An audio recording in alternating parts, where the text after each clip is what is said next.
Two Brothers Entertainment and Tiras Production ni जानानै बेवहाय नायनो फैनाय गासै रायजो राजाफोरनिसिम जों बड' सिने आर्टिस्ट एसोसिएशननिफ्राय गिबियावनो गोसो गोरबोनि सिबिनायखौ बावहरबाय।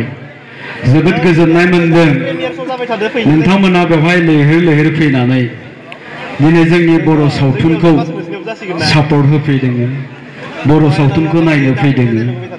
निश्चय नोंथांमोननि बेबायदि हेफाजाब होनाया, सापर्ट होनाया जोंनि बर' सावथुनखौ आरोबाव आगानसे गोजौआव गाखोबावनायाव थारैनो थुलुंगा होगोन।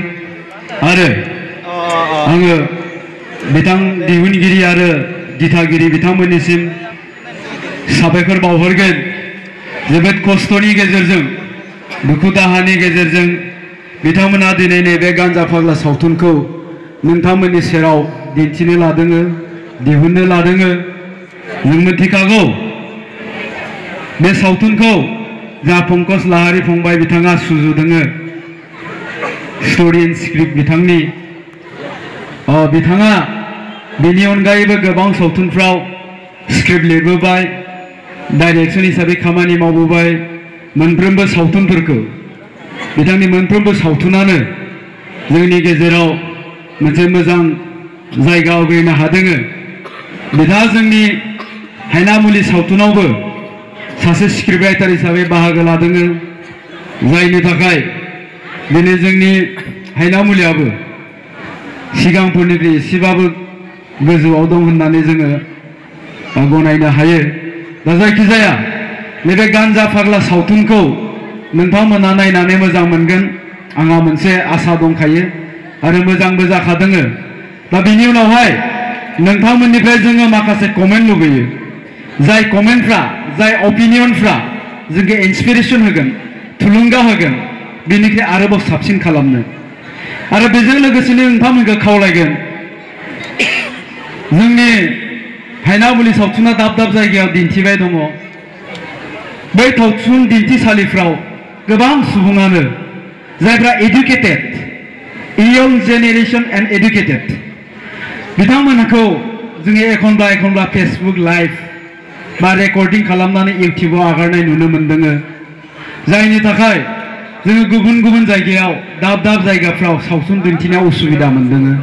दा बेखौबो आं खावलायगोन नोंथांमोनखौ, नोंथांमोना नाय, इन्जय खालाम, नाथाय बे सावथुनखौ रेकर्डिं खालामनानै बा फेसबुकाव लाइभ होनानै नोंथांमोना जोंखौ बुथारनो नाङा, हाखराव खोलैनाङा।